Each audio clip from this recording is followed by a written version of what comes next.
to my channel, Gabawenya sa Europa. Today I'm gonna talk about being an immigrant. May mga katanungan po kasi tayo sa mga kababayan natin sa Pilipinas or sa ibang sulok ng mundo. Ang katanungan nila palagi, paano po ba makarating sa Spain? So ito na po mga kababayan. Pwede po tayong may mga paraan po para makarating sa Spain. Unang-una po, pwede po tayong maging tourist. Pwede tayong pumasok as tourist. Makapag-stay ka. Kung mahirapan po tayong pumasok directly from Spain kasi medyo po, medyo stricto po yung ng tourist. The easiest way is papasok ka sa ibang part of Schengen countries as tourist. And then from there, pagka nakapasok ka na doon, pwede ka nang bumiyahe going to Spain, any part of Spain. And once po na nandito na po tayo sa Spain, kailangan po nating humanap po ng mastayhan at doon po tayo magpa-register. Yan po ang tinatawag nilang empadron. So, or empadronamiento. Ito po yung ating registration kung saan tayo nakatira. Yun yung ating address po sa Spain. Yun po ang gagamitin natin. And once po pumasok po tayo sa Spain, yung ticket po na gamit ninyo ay pwede po nating i-keep yun kasi pwede po gamitin yun as proof na yun ang proof of entry. Yun ang date kung kailan kayo pumasok po ng Spain. So, mas importante pong na-keep po yun. And then, once po nandito na po kayo sa Spain, even wala po tayong papel, pwede po tayong makahanap ng trabaho po. Or, let's say, pumasok kayo as tourist, pwede po tayong maghanap ng trabaho. Yun nga lang po, hindi po tayo dapat maging mapili po sa work. Kasi pagka wala po tayo, kung pumasok ka as tourist sa Europe, hindi po yun you are not eligible to work po. So hindi po yun siya pwedeng ma-convert kasi may mga questions po na laging nire-raise ng mga kababayan po natin sa tatanungin, pagka papasok po ba ako ng Spain using a tourist visa, pwede po ba yung ma-convert into working permit?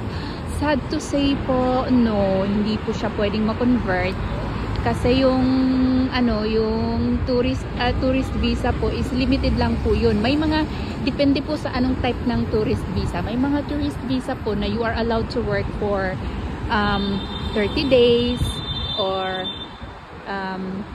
may mga certain time, may mga period po na pwede po kayong mag-work while you are entering in the country as a tourist. But that is not applicable for converting into a working permit po. So, pagka po maano po yung matibay po yung sikmura ninyo, gusto nyo pong pumunta ng magstay po at magstay po kayo dito sa Spain hanggang sa maubos na yung visa ninyo as tourist, okay lang din po yun kasi ang gobyerno po ng Espanya ay ang binago na po nila yung law. Instead of 3 years, take note po, instead of 3 years na 3 years of stay, ngayon po binaba na po ng gobyerno natin. So it's very short now because before kailangan po 3 years na walang 3 years of stay na hindi kayo lalabas ng bansa. Pero ngayon po 2 years na po. At saka dati magkakapapil lang po kayo, yun po yung tinatawag nating arraigo social. Magkakaroon po tayo ng papel by arraigo social pagka may pipirmang employer. Yun ay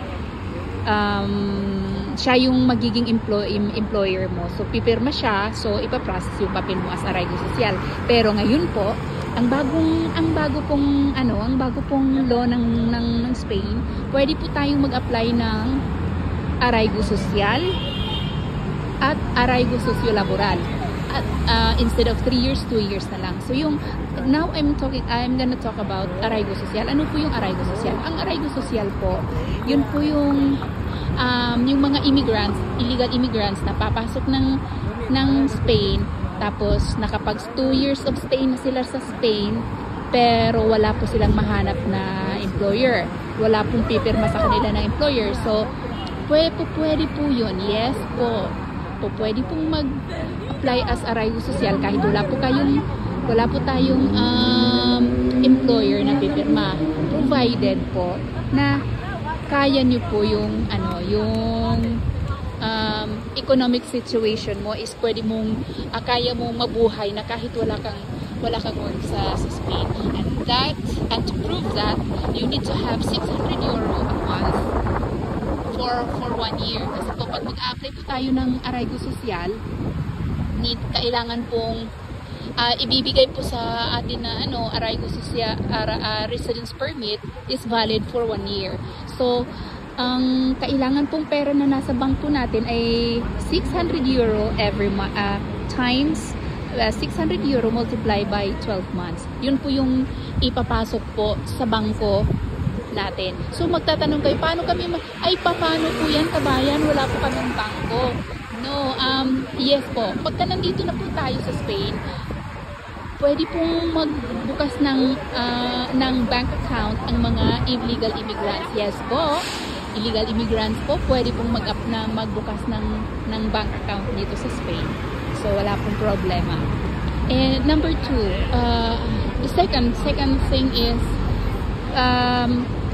may mga requirements din po para dun sa arraigo social, na walang, yun, ang arraigo social proprio economico, meaning your own economic po na magsa-shoulder ng expenses mo. So, kahit wala kang work, kaya mong sustentuhan ang sarili mo. So, yun yung may pera ka sa bangko. Ang naman po, another requirements po ay kailangan pong may a-attend po tayo ng seminar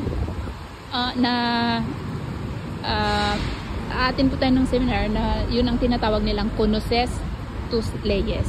Yan po ay 4 hours seminar at pwede po kayong kumuha ng seminar na yan sa ayuntamiento kung saan kayo nakaregister or para bang munisipyo ng inyong lugar. So doon po tayo kukuha ng seminar na yan. So pagka meron na yan, so ang requirements naman ang requirements para makakakuha ka ng seminar na yan ay kailangan lang na marunong nakakaintindi ka po ng Espanyol. So tatanungin nyo, ay paano yan? Wala kaming idea ng Espanyol, wala kaming Spanish language. Wala kaming Spanish language. Mga kababayan, dito po sa Spain, once po nandito na po tayo, kung saan po sa mga munisipyo or mga ayuntamiento, kung saan tayo naka-register, meron po siyang mga school na learning center for adults. At saka free po yun. Kahit passport lang po ang ipakita natin kasi syempre pumasok tayo ng Spain, wala po tayong papel, no?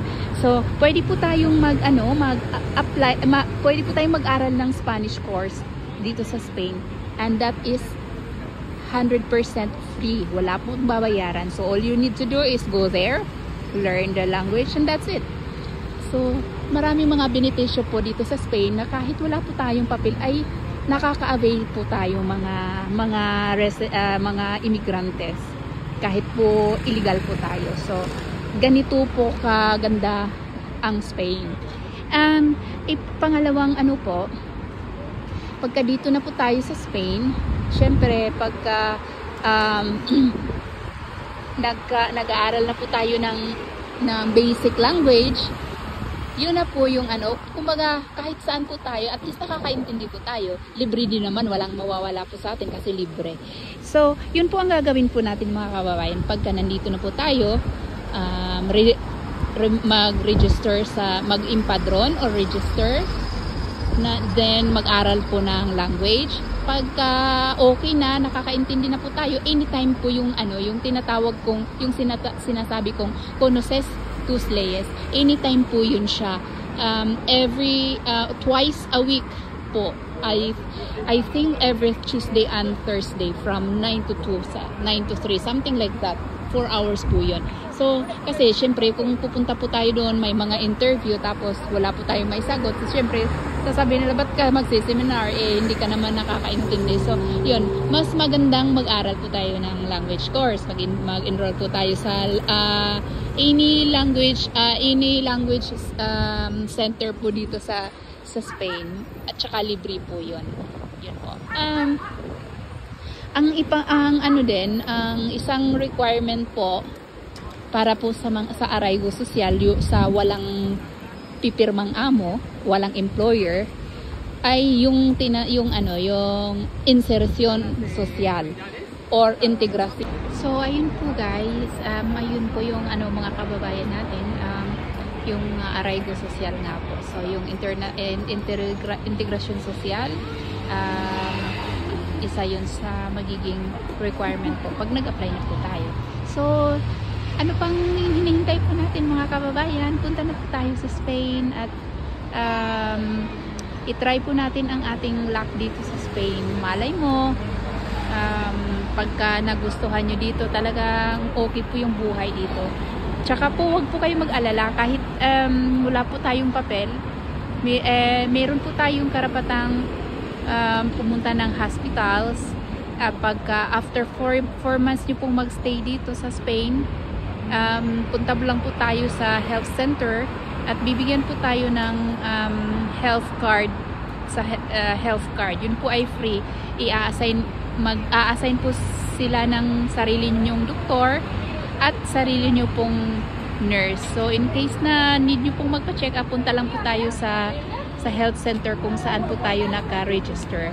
So, mga kababayan, dalawang options po pagka nakapunta po tayo ng Spain, arraigo social at arraigo socio-laboral.